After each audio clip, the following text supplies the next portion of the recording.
Apa kabar? Baik. Alhamdulillah. Ya Pak Nomanto, tanpa terasa kita sudah memasuki di usia yang ke-70. Catatan dari Pak Gatot sendiri apa perjalanan daripada TNI? Perjalanan TNI usia 70 yang paling penting, dan saya juga mengajak seluruh prajurit saya dan seluruh masyarakat adalah kita mengingat bahwa TNI ini lahirnya adalah dari masyarakat-masyarakat yang bersatu dengan bergotong royong untuk mengusir penjajah dan merebut kemerdekaan. Kemudian dari berbagai profesi masyarakat tersebut setelah merdeka, yang lainnya kembali ke profesi masing-masing. Ada sebagian masyarakat yang terpanggil untuk memelihara kemerdekaan ini, membentuklah BKR. Jadi TNI lahir dari rakyat yang pejuang, Untuk itu maka sejatinya bahwa TNI adalah anak kandung rakyat. TNI adalah anak kandung rakyat. Makanya dalam merefleksikan ini saya mengajak kita semuanya untuk hadir di sini dalam rangka kita berdoa kepada pendahulu-pendahulu TNI yang rela mengorbankan waktunya, pikirannya, tenaganya, darah bahkan nyawanya sebagai pahlawan, dan kita berdoa semoga pahlawan-pahlawan ini menjadi syuhada yang ditempatkan di tempat yang indah di sisi Allah di Taman Raudhah.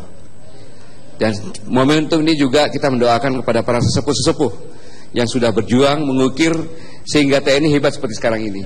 Kita berdoa agar para sesepuh tersebut sehat dan selalu mendapat karunia dari Allah Subhanahu wa taala.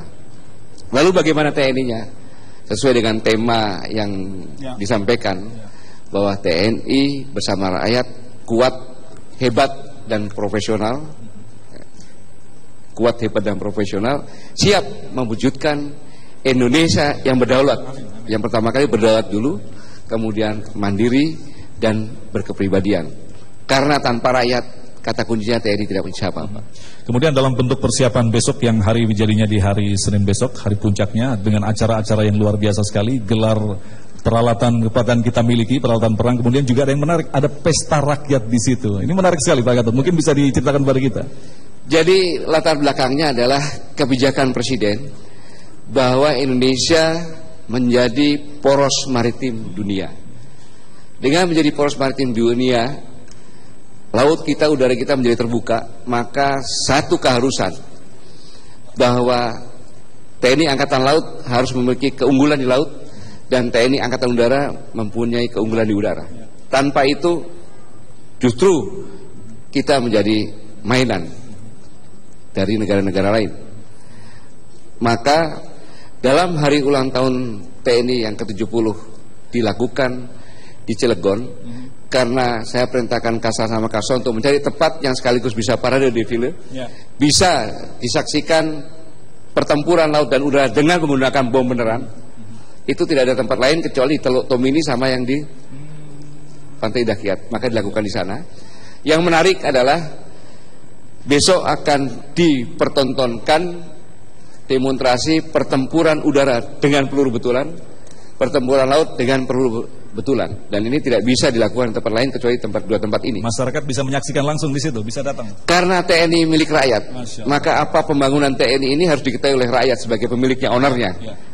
Untuk menyaksikan semuanya, itulah latar belakang agar benar-benar milik rakyat ini dicintai oleh rakyatnya dan tahu kalau TNI dengan rakyat itu tidak ada yang bisa mengalahkan oleh negara manapun di dunia. Subhanallah, jadi ini semacam bentuk pertanggungjawaban terhadap rakyat. Ini yang telah kami lakukan, seperti itu Pak Gatot. Betul, tapi gak ada yang gratis.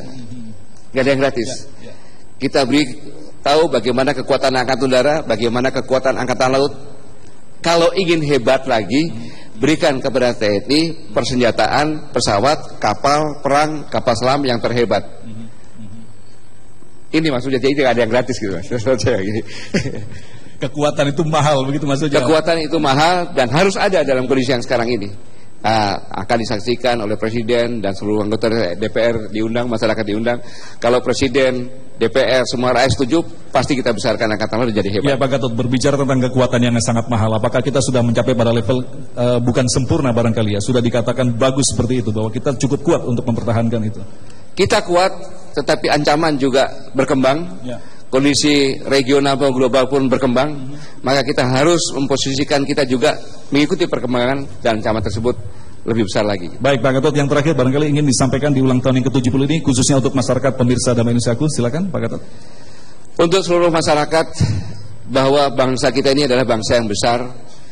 Sekarang kita sedang menghadapi cobaan yang tidak ringan. Sama-sama kita lihat sekarang ini lebih banyak kita melihat orang saling menjelekkan, orang saling menjudutkan, antar lembaga saling menjudutkan lembaga yang lainnya lagi, antar komponen masyarakat saling menjudutkan dengan masyarakat yang lain. Ini bukanlah kepribadian asli Indonesia. Kepribadian asli Indonesia adalah saling memberi, saling mengangkat, saling memuji, kita guyup bersama-sama, santun, sehingga muncullah dari kepribadian ini bangsa kita adalah bangsa patriot, bangsa kesatria. Maka muncullah kearifan lokal gotong royong. Jadi gotong royong tidak mungkin ada apabila masyarakatnya mempunyai jiwa patriot. Subhanallah, terima kasih Pak Gatot, sebuah otokritik yang cukup luar biasa dari beliau untuk mengembalikan kepribadian kita. Dan tetaplah bersama kami karena Damai Indonesiaku akan kembali pada segmentasi yang berikutnya. Nanti insya Allah Ustadz Dasat Latif akan menyampaikan sebuah tema, pentingnya peran militer dalam menjaga persatuan. Tetap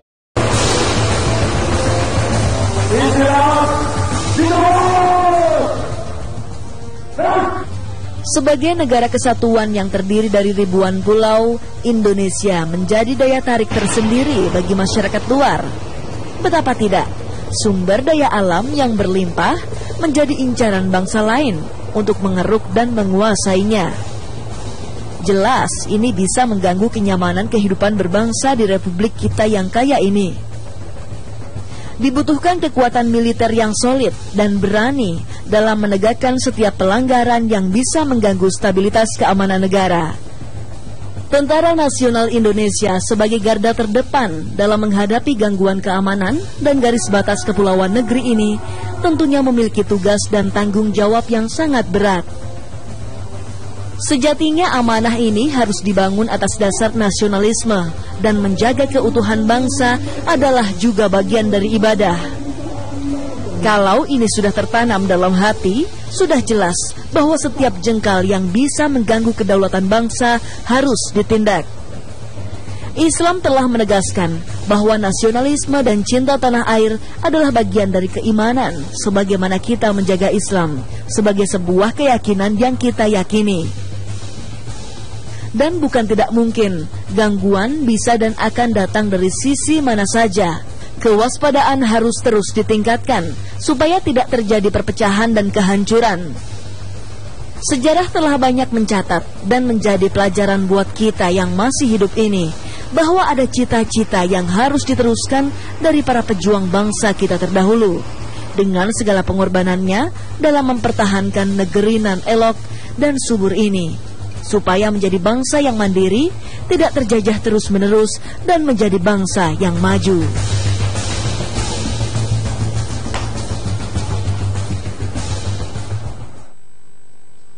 Assalamualaikum warahmatullahi wabarakatuh.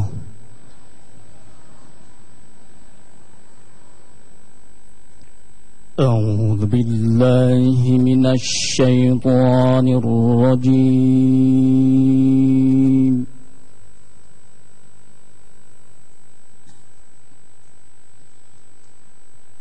Bismillahirrahmanirrahim.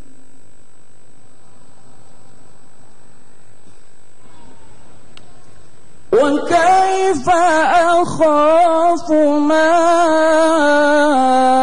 أشركتم ولا تخافون أنكم أشركتم بالله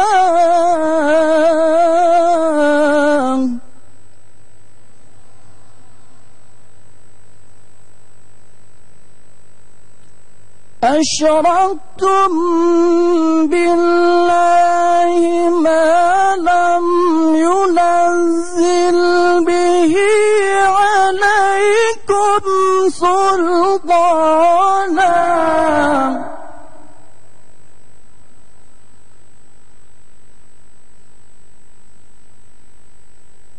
فأي الفريقين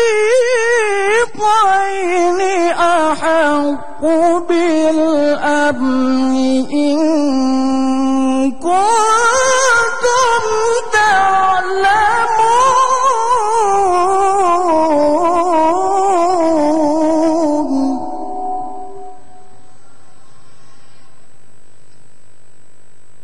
الذين آمنوا ولم يلبسوا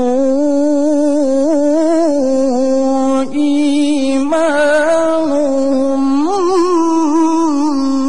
بظلم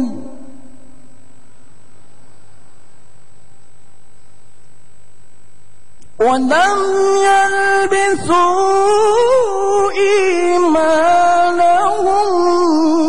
بظلم أولئك لهم الأمن وهم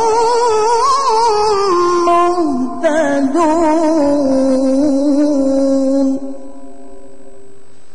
صدق الله العظيم.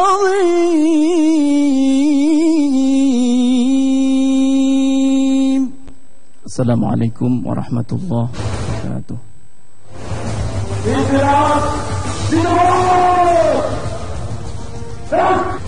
Sebagai negara kesatuan yang terdiri dari ribuan pulau, Indonesia menjadi daya tarik tersendiri bagi masyarakat luar.